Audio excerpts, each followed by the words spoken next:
Baik, saya sambil pegang ini biar lebih optimal. Oke.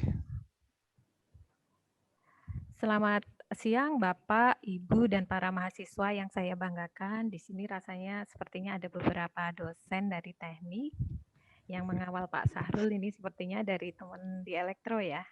Baik, sugeng siang Pak Yogi. Baik, teman-teman mahasiswa dan mungkin ada beberapa dari peserta lainnya di sini berdasarkan tor yang diberikan oleh panitia Mas Sahrul. Ini namanya sama-sama Sahrul, tapi yang satu tidak pakai C. Nah, ini memberikan tor yang oke bahwa saya nanti kebagian menjelaskan hal yang umum, pengantar tentang mengapa geotermal, apa geotermal dan sebagainya. Kemudian nanti dilanjutkan oleh Pak Sahrul yang lebih teknis mengenai eksplorasi dan mungkin bisa menggambarkan tentang kegiatan eksploitasi dan pemanfaatan lebih lanjut karena beliau memang kali ini banyak bekerja di bidang tersebut. Baik. Mohon izin saya mengambil dari apa yang dihantarkan oleh salah satu industri yang bermain di dalam bidang geotermal di Indonesia, yaitu Chevron, untuk memberikan gambaran secara sederhana mengenai sistem panas bumi, pemanfaatannya itu seperti apa. Mohon nanti disampaikan, ini harusnya ada suara, semoga suaranya juga terdengar. Baik, saya izin memutar. Oke. Energi geotermal terdengar. oleh panas dari dalam bumi. Energi panas bumi membangkitkan tenaga yang dapat diandalkan dan hampir tidak mengeluarkan gas-gas rumah kaca sama sekali. Tidak seperti pembangkit listrik lain yang harus membakar batu bara atau minyak bumi. Pembangkit tenaga listrik panas bumi memanfaatkan energi alam yang timbul dari sumber panas bumi untuk membangkitkan tenaga listrik guna kebutuhan rumah tangga dan industri. Energi panas bumi seperti air panas yang dididihkan dalam ceret. Kami menyebutnya sebagai konsep ceret. Alih-alih menggunakan kompor untuk mendidihkan air, energi panas bumi menggunakan panas dari dalam bumi. Cara kerjanya seperti ini. Panas alami bumi membentuk sumber daya geotermal atau panas bumi. Panas ini berasal dari batu-batuan yang meleleh disebut magma. Biasanya terdapat di kawasan gunung berapi yang tidak aktif. Magma tersebut terletak jauh di bawah permukaan, dan sumber energi panas itulah yang mendorong pengembangan sumber-sumber panas bumi. Selama ribuan tahun, air hujan merembes melalui celah atau retakan pada permukaan bumi dan mengumpul di reservoir bawah tanah di atas magma. Magma ini kemudian akan memanaskan air ke temperatur di atas 500 derajat Fahrenheit. Untuk mendapatkan zat cair dan gas atau fluida yang bertemperatur dan bertekanan tinggi ini, sumur dibor dari kedalaman 3.000 sampai 10.000 kaki dari permukaan bumi.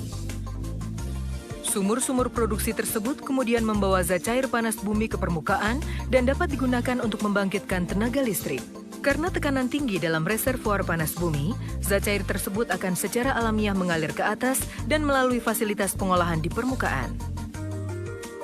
Zat cair panas bumi mengalir melalui wellhead atau kepala sumur dan jaringan pipa sebelum dialirkan ke separator, di mana uap panas dipisahkan dari air panas. Air panas yang dipisahkan disebut brine, kemudian diinjeksikan kembali ke reservoir, lalu akan dipanaskan kembali oleh magma dan akhirnya dimanfaatkan lagi. Inilah yang menjadikan panas bumi sebagai energi terbarukan. Dari separator, uap panas dialirkan ke pembangkit listrik melalui sistem jaringan pipa besar di atas permukaan tanah.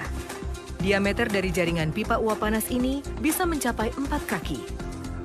Jaringan pipa uap panas diinsulasi untuk mencegah lepasnya panas karena jaringan pipa ini melintasi daerah sepanjang 3 km atau lebih. Jaringan pipa ini panas sekali dan akan memuai jika diisi uap panas. Oleh karena itu, pada setiap beberapa ratus kaki didesain pipa lingkar pemuaian. Uap panas melalui proses pemurnian terakhir untuk menghilangkan semua kotoran di dalam fasilitas scrubber. Uap panas yang sudah diproses kemudian dialirkan ke pembangkit listrik. Tenaga dan energi uap panas digunakan untuk memutar bilah-bilah turbin. Turbin kemudian memutar poros yang dihubungkan ke pembangkit listrik. Muatan listrik dihasilkan dari putaran magnet di dalam generator. Muatan listrik mengalir melalui kabel tembaga menuju trafo di luar pembangkit. Di dalam trafo, tegangan dinaikkan sebelum listrik dialirkan ke jaringan transmisi PLN Jawa Bali dan kemudian disalurkan ke rumah-rumah dan industri. Dibandingkan dengan sumber tenaga listrik lain, panas bumi merupakan sumber energi yang bersih dan ramah lingkungan, yang membuatnya menjadi salah satu solusi dalam mengatasi dampak pemanasan global dan perubahan iklim. Panas bumi merupakan energi terbarukan, karena dengan pengelolaan yang tepat, sumber panas bumi dapat terus menjadi sumber energi yang dapat diandalkan. Panas bumi mempunyai banyak keunggulan. Panas bumi merupakan sumber energi terbarukan yang dapat diandalkan dan mengurangi ketergantungan terhadap minyak bumi. Pembangkit tenaga listrik panas bumi praktis tidak mengeluarkan emisi gas rumah kaca. Itu rasanya sudah cukup bisa menghantarkan kita secara sederhana untuk melihat bagaimana sebuah power plant itu bekerja, kemudian sistem panas bumi itu dimanfaatkan untuk dalam hal ini pemanfaatan tidak langsung. Maaf, suara Bu Zaro kecil sekali. Oke, terdengar Pak? Baik. Ya, sekarang jelas. Memang harus dipegangi kalau nggak pakai clip on. Baik, jadi ini tadi pemanfaatan secara tidak langsung yang ini sedang digalakkan pemerintah karena ada beberapa alasan, nanti kita akan lihat. Indonesia memiliki banyak sekali potensi terhadap cadangan energi, dalam hal ini diperoleh dari sumber geotermal. Kita lanjutkan. Kita ke konsepnya bahwa prinsipnya geotermal merupakan panas yang berasal dari dalam bumi. Jadi panas tersebut dibawa ke dekat permukaan oleh sirkulasi di bawah tanah. Jadi oleh apa? Oleh batuan. Kemudian nanti ada di sana sumber airnya naik, uapnya naik, airnya naik, panas. Nah, panas itu nanti yang dimanfaatkan untuk kegiatan eksploitasi, dalam hal ini pemanfaatannya untuk sumber listrik ya. Seperti itu. Kemudian jadi di dalam panas bumi, istilah ini dideskripsikan sebagai transfer panas dari satu tempat dalam kerak bumi, di mana transfernya terjadi dari heat source, yaitu magma atau batuan panas, menuju ke permukaan melalui batuan, kemudian air, melalui rekahan, seperti itu. Nah, kemudian panas bumi ini sendiri sebagai sumber energi terbentuknya secara alami. Jadi karena alamiah, dia nggak akan habis, bahasa sederhananya seperti itu. Jadi panas bumi merupakan sumber panas yang terkandung di dalam apa? Ada air panas, uap air, dan batuan-batuan bersama mineral yang ada di dalamnya dan gas-gas yang ada di dalamnya secara kinetik. Nah, ini semua yang kita sebut dengan sistem panas bumi. Jadi karena ini sumber dayanya besar, maka untuk pemanfaatannya diperlukan sebuah proses penambangan ya, yaitu nanti melalui proses eksploitasi dulu, yaitu pencarian. Kemudian nanti mungkin Pak Sahrul di belakang akan menjelaskan lebih teknisnya, di mana eksplorasinya, pencarian itu bisa dilakukan oleh 3 sumber ya, 3 ranah ilmu, yaitu ranah geofisika, kemudian ranah geokimia, dan ranah geologi, di mana ketiga ranah tersebut dalam satu kesatuan nanti memperoleh sebuah simpulan apakah ini layak untuk dilanjutkan dieksploitasi apa tidak. Nah, kemudian sistem geotermal sendiri dibagi menjadi berbagai tipe ya, dari contohnya yang pertama mode aliran panasnya, dia sifatnya konvektif atau tidak konvektif. Kemudian dari temperaturnya, sumber temperaturnya, dalam hal ini nanti bukan batuan panasnya ya, tapi air sebagai fluida yang merupakan sumber nanti fluida panasnya, yaitu temperaturnya rendah atau menengah atau bahkan tinggi. Nah, ini bergantung dari sistem alamiahnya seperti apa. Kemudian dari entalpinya. Nah, ini ada yang rendah, menengah, dan tinggi. Nah, di beberapa negara yang berbeda dengan Indonesia, karena Indonesia nanti kita akan lihat memiliki banyak sekali sumber panas bumi, dalam hal ini magma di bawah gunung api ya. Di negara-negara yang nggak memiliki gunung api bagaimana? Apakah apakah bisa memanfaatkan potensi tidak ada gunung apinya? Ternyata di beberapa negara Eropa yang tidak memiliki gunung api, mereka memanfaatkan gradien temperatur. Jadi logikanya makin ke bawah temperatur air itu kan semakin panas.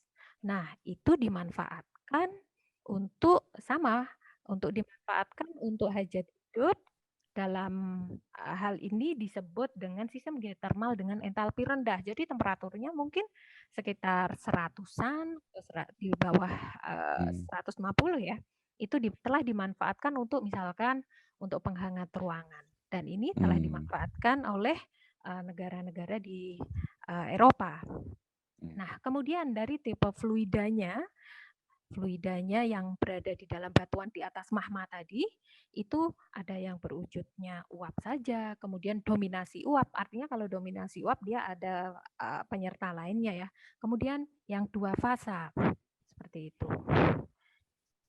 Nah, ini nanti tentu berhubungan dengan bagaimana diambil uapnya saja kan, dipisahkan terhadap kontaminan yang lain. Nah, seperti itu nanti karena untuk pemanfaatan yang secara tidak langsung listrik yang dibutuhkan generator kan dibutuhkan uapnya. Kemudian, nah tipe reservoir Indonesia bagaimana? Nah ini dari beberapa yang kita miliki bahwa tipenya adalah water dominated, vapor dominated. Nah ini nanti berpengaruh terhadap bagaimana power plant itu dibangun atau pembangkit listriknya itu dibangun. Nanti tentu membutuhkan pemisah seperti itu. Nah, ternyata temperatur yang dimiliki di Indonesia termasuk yang sangat tinggi ya, karena memang sumbernya kita dari gunung-gunung api aktif, sehingga entalpinya juga besar. Nah, kemudian kita akan lihat potensi geothermal di Indonesia. Alur berpikirnya bagaimana?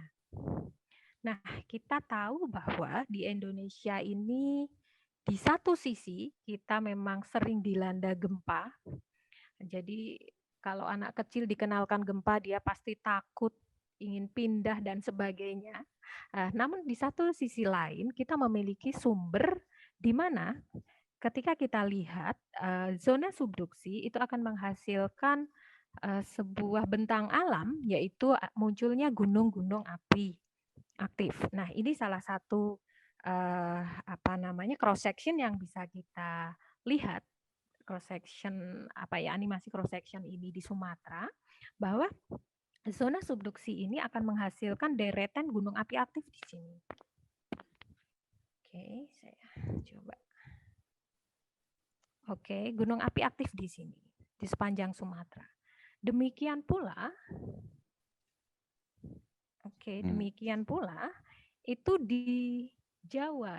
Kalau kita lihat, coba main-main dengan Google Earth ya. Kita lihat dari jajaran Sumatera sampai Jawa sampai sini, kita akan melihat di sini ada bentang alam, munculnya gunung-gunung api. Nah, ini adalah produk dari subduksi.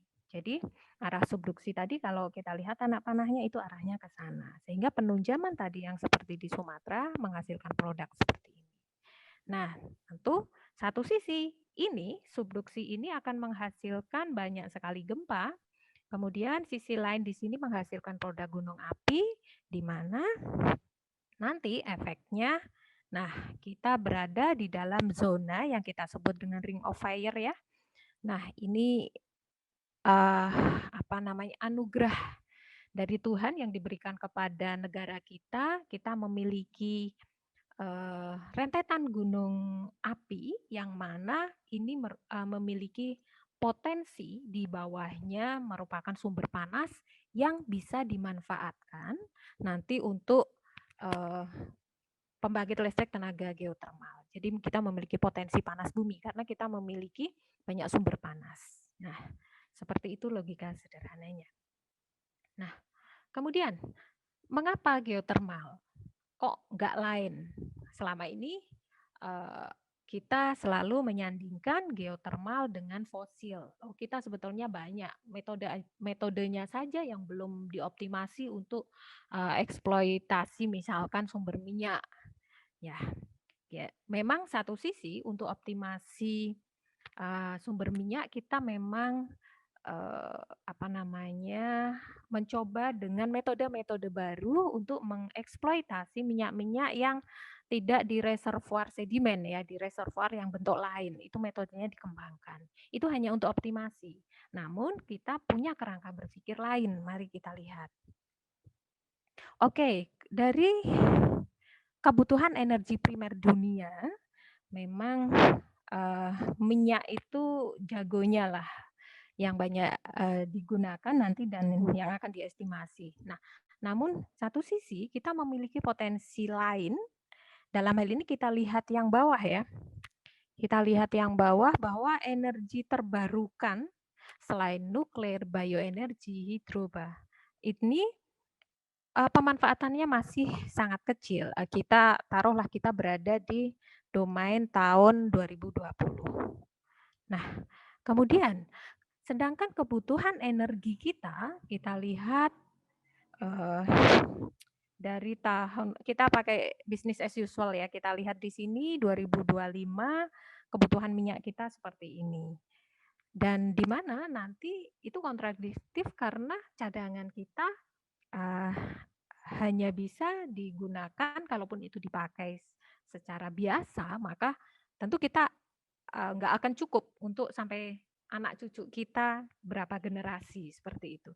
Nah, logika berpikir seperti itulah nanti yang akan kita pakai. Sebentar. Nah, kemudian dari long range alternative planning system, ternyata selain bahan bakar penggunaan tadi ya, kebutuhan energi, itu dibutuhkan, diperlukan alternatif energi baru terbarukan sebagai penyangga cadangan energi nasional yang nantinya digunakan untuk berbagai hal, industri, transportasi, rumah tangga, dan sebagainya. Mungkin yang kita bayangkan dalam kehidupan sehari-hari saja, dalam rumah tangga. Nah, bayangkan kebutuhan kita itu, yang kita pakai itu sangat sedikit dibandingkan kebutuhan energi nasional. Sehingga perlu alternatif pengembangan energi-energi lain yang kita miliki. Nah, kemudian kita akan melihat di sini ternyata kita memiliki berbagai sumber daya ya.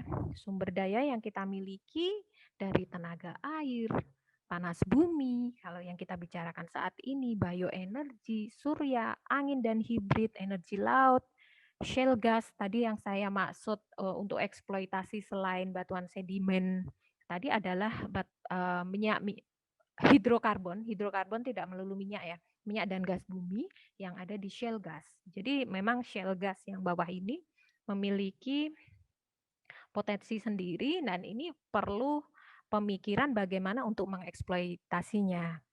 Nah, ini CBM juga coal bed methane. Oke. Nah, maka sebenarnya energi panas bumi itu tidak sendiri bergeraknya. Energi panas bumi juga bergerak dengan energi tenaga air, bioenergi, tenaga surya, angin, energi laut, seperti itu. Jadi semua lini untuk pemanfaatan energi itu bekerja bersama-sama karena ini apa? Energi baru terbarukan, sumbernya berlimpah ruah, alam menyediakan banyak sekali, ibaratnya nggak habis-habis seperti itu. Makanya perlu paradigma baru untuk berpikir ke arah sana bahwa oke, kita mau berkembang sebagai peneliti misalkan kita teman adik-adik mahasiswa ya, tidak jadi bagaimana nih kita mengeksploitasi yang ada. Tenaga surya di Fisika Unsud ada beberapa teman di Fisika Material, labnya Pak Muhtar ya, yang bergerak di bidang tenaga surya, bioenergi, kemudian panas bumi untuk eksploitasi beberapa juga dilakukan oleh beberapa dosen di fisika di lab ELINSGEO ya, elektronika instrumentasi dan geofisika. Kemudian tenaga angin juga risetnya mulai dikembangkan. Oh, malah sudah beberapa lama, ada sekitar 10 tahun lalu sudah mulai dikembangkan risetnya oleh di dosen fisika. Tenaga air, Pak Jamrud juga bermain untuk tenaga air, untuk skala pikohidro, mikohidro seperti itu. Jadi semua lini itu bergerak bersama untuk menciptakan energi-energi baru seperti itu. Nah, sementara satu sisi tadi ya kita lihat bahwa permintaan energi listrik kita bertambah besar, walaupun di satu sisi lain kita mengembangkan sistem-sistem untuk penghematan energi seperti itu. Kemudian, nah mengapa memilih panas bumi? Oke, ini tidak satu-satunya, tapi kita berpikir bahwa panas bumi it's okay dengan berbagai alasan. Yang pertama, nanti ini akan lebih detail ya, bersih. Kenapa? Merupakan salah satu energi yang bersih, tidak menyebabkan pencemaran karena limbahnya berupa uap air. Di mana limbahnya sendiri juga bisa dimanfaatkan. Kemudian ramah lingkungan, kemudian dia merupakan energi terbarukan, tidak akan habis, sumbernya aktif, kemudian potensinya besar. Indonesia memiliki 40% dari seluruh potensi panas bumi dunia, bayangkan. Nah, jadi ini total potensinya ada di mana? Ya di sepanjang tadi, ring of fire tadi, di sepanjang adanya gunung api aktif tadi. Oke. Nah, kemudian dia relatif aman, ramah lingkungan, kemudian dia pembangkitnya bisa bekerja siang malam sehingga dapat memberi pasokan yang memadai. Kita akan melihat pemanfaatan energinya. Nah, ini teman-teman di teknik pertanian mungkin nanti bisa membidik bagaimana menciptakan atau berkontribusi dalam pemanfaatan energi panas bumi. Nah, ada yang secara langsung, jadi memang dari alam dimanfaatkan secara langsung, yaitu ini contoh nyatanya banyak ya, daerah wisata. Hampir seluruh daerah pegunungan itu dimanfaatkan untuk daerah wisata. Kemudian secara teknis bisa digunakan untuk sistem penghangat, pertanian, perikanan, peternakan, industri. Nah, pemanfaatan langsung ini biasanya berdasarkan temperaturnya, temperatur outputnya itu nanti bermanfaat untuk berbagai tipe kegiatan. Misalkan perikanan, peternakan, pertanian, kemudian sistem penghangat, tentu temperatur yang dibutuhkan spesifik. Dan industri juga tentu lebih spesifik. Kemudian kalau secara tidak langsung ini menjadi tujuan primernya, yaitu untuk pasokan energi listrik. Nah, ini berdasarkan water temperatur yang merupakan output dari sistem geotermal, dimanfaatannya untuk banyak hal. Nah, disinilah nanti teman-teman, adik-adik mahasiswa bisa bermain banyak nih di sini yang mungkin mencari ide penelitian atau bahkan mengembangkan industri, mempertimbangkan akan membuat agro industri mungkin dan sebagainya. Silakan nanti lebih banyak bermain di sini. Beberapa peneliti di pertanian juga telah banyak memanfaatkan hal tersebut. Nah, kemudian ini contoh nyata yang bisa kita nikmati di sekitar kita di Dieng ya. Di Dieng, kemudian di air panas Guci. Jangan-jangan ada berapa yang belum sampai ke Guci nih. Oke. Kemudian Kamojang, ya saya sendiri dulu pernah sampai di Kamojang. Nah, seperti itu. Kemudian pengembangannya seperti apa sih? Jadi kalau skema geothermal energy utilization penggunaannya bisa kita lihat seperti ini. Secara teknis ini mungkin bisa dipelajari dalam sistem termodinamika ya. Oke, kita lanjutkan. Waktunya tinggal sedikit lagi. Kita lihat sejarah pengusahaan energi panas bumi di Indonesia. Jadi tahun 1918 Kamojang ini muncul di buku-buku klasik, buku termodinamika kemudian buku geothermal system, bahwa memang di Indonesia sudah dimulai tahun 1918, yaitu usulan untuk pemanfaatan sumber energi panas bumi di Kamojang, yang mana sampai saat ini energinya telah banyak kita manfaati ya. Kemudian berlanjut dan seterusnya hingga sampai sekarang diterbitkannya Undang-Undang 21 tahun 2004 tentang panas bumi. Nah, ini tahun 2015, 16 sampai 18 kemarin UNSUD juga mengadakan berbagai webinar, tidak hanya di tingkat P3EBT ya, namun juga di BEM, di FISIP, membuka diskusi-diskusi terkait dengan munculnya Undang-Undang Nomor 1 2004 versus dibukanya WKP di Baturaden, karena sangat hangat sekali, bahkan dari hangat menuju panas waktu itu.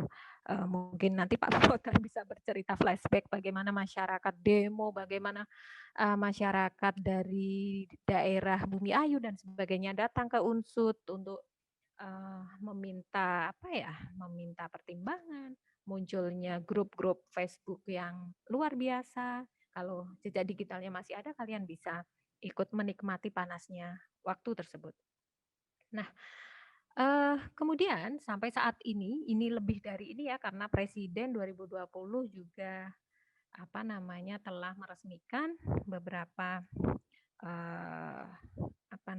power plant. Jadi Indonesia saat ini memang berkomitmen untuk sampai ke sana, untuk berkontribusi terhadap pemenuhan energi geotermal. Nah, sedangkan kita lihat sendiri di sekitar kita, yaitu di Jawa Tengah, kita ada Gunung Slamet, Gunung Ungaran, kemudian dan sebagainya ya. Nanti di Ungaran ada beberapa, di Kuwu memang ada beberapa potensi panas di dalam bumi. Ini kita bisa lihat ya, di Cipari tadi Pak Syahrul dari dari CV-nya terlihat riset di sana, di Bumi Ayu, Baturaden, Guci, Wanayasa, Candrimuka, Dieng. Kalau Dieng sangat terkenal, kemudian di Gunung Lawu. Lawu ini juga sepertinya kemarin sudah masuk berita ya. Kemudian di Klepu itu nanti gunungnya Gunung Ungaran. Nah, itu potensi-potensi yang ada.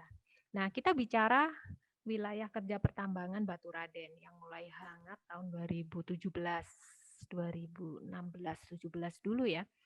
Jadi dulu memang tahun 2010 ketika kami diklat, memang sudah diberitahu bahwa penetapan BKP Baturaden oleh Kementerian melalui memang suratnya tahun 2010 ya. Lokasinya memang meliputi 5 kabupaten, sehingga ya kalau dari segi komersialnya, ekonomi, tentu ini menjadi tarik ulur karena ujung-ujungnya berhubungan dengan pendapatan asli daerah atau apalah, mungkin teman-teman sosial, teman-teman hukum dan sebagainya lebih tahu. Nah, luasnya sekitar, cadangannya sekian, rencana pengembangannya ada 2, kemudian nah ini yang menjadi titik pentingnya adalah COD-nya, Commercial Operation Date-nya adalah tahun 2022. Jadi mengapa masih diam ya, kita tidak tahu sebetulnya antara eksplorasi dulu, feasibility study, sampai ke commercial operation-nya itu nanti tahun 2002 itu apa yang dipersiapkan, memang beritanya silent seperti itu. Tapi rasanya ketika kita jalan-jalan ke daerah sana, SAE sebagai pemegangnya itu masih mengadakan CSR dengan masyarakat sekitar yang mungkin dulunya terdampak seperti itu. Demikian Pak Mokhtar, mungkin bisa mengantarkan tadi key point-nya di BKP Baturaden. Terima kasih. Assalamualaikum warahmatullahi wabarakatuh. Waalaikumsalam.